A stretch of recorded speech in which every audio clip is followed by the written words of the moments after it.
Queridos hermanos, hoy es fiesta en la Arquidiócesis de Lima porque estamos celebrando el aniversario de la dedicación de la catedral.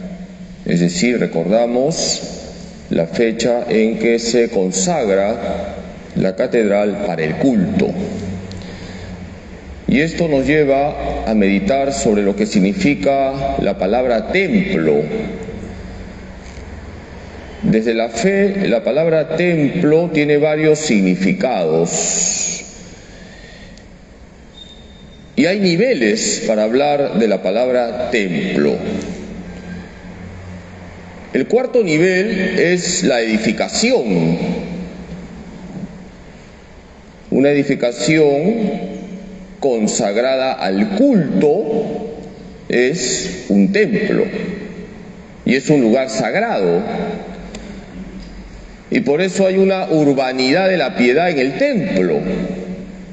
Hoy hemos escuchado en el Evangelio cómo Jesús se indigna porque han convertido algunos el templo de Jerusalén en un mercado. Es importante comportarnos correctamente dentro del templo. Estamos en un lugar sagrado y eso implica una serie de exigencias: el silencio, el recogimiento, las posturas, la forma de vestir, etcétera, etcétera, etcétera.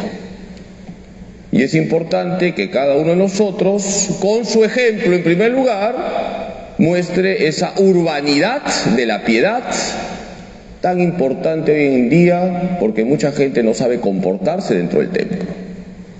Ese es el cuarto nivel de la palabra templo, la edificación sagrada. Un tercer nivel es la iglesia como comunidad ungida por el Espíritu Santo. La iglesia es el templo de Dios. Ya no hablo de la edificación, hablo de la comunidad de bautizados, comunidad ungida por el Espíritu Santo. ¿Quién se hace presente siempre en la iglesia? Cristo. Por eso la iglesia es templo de Dios.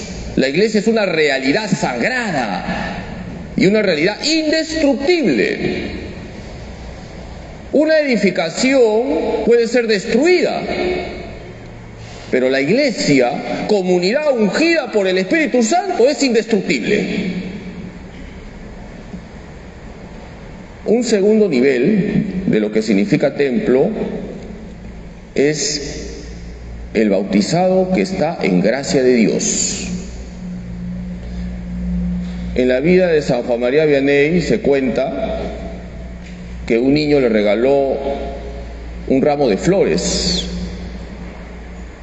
Y San Juan María Vianney le dijo: gracias, hijito, pero que nunca se te olvide que tu alma es más hermosa que este ramo de flores.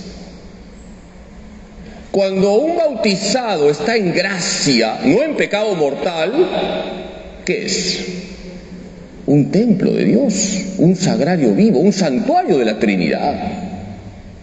Por eso, hermanos, hay que tomar conciencia de la belleza de la gracia.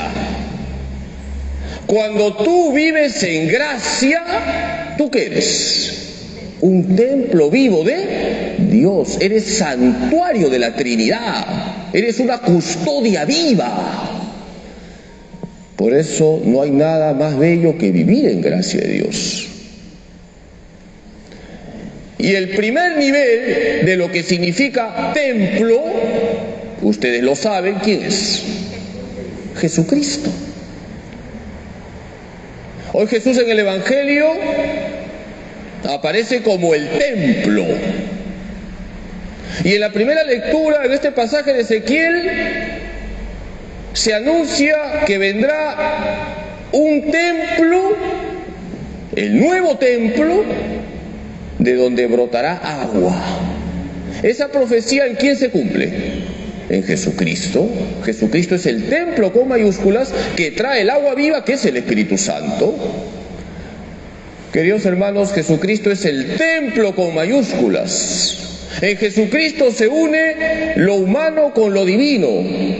Y si nosotros vivimos con Cristo, por Cristo y en Cristo, estamos unidos al Padre con la fuerza del Espíritu Santo. Por eso, Cristo es el que da sentido a la palabra templo. Una edificación es sagrada por Cristo. Este edificio tiene un corazón. ¿Cuál es el corazón de este edificio? El sagrario. Si yo quito el sagrario, este templo sería igual que un templo evangélico. Cristo es lo que da sentido a la palabra templo. ¿Por qué la iglesia es el templo de Dios? Por Cristo. ¿Por qué tú eres templo vivo de Dios? Porque vives con Cristo. Por eso, queridos hermanos, el templo con mayúsculas, ¿quién es? Jesucristo. Vamos a pedirle hoy a la Virgen Santísima, nuestra Madre, que nos ayude para que siempre vivamos como templos vivos de Dios, como santuarios de la Trinidad, hijos de Dios Padre, hermanos de Cristo, templos vivos del Espíritu Santo. Que así sea.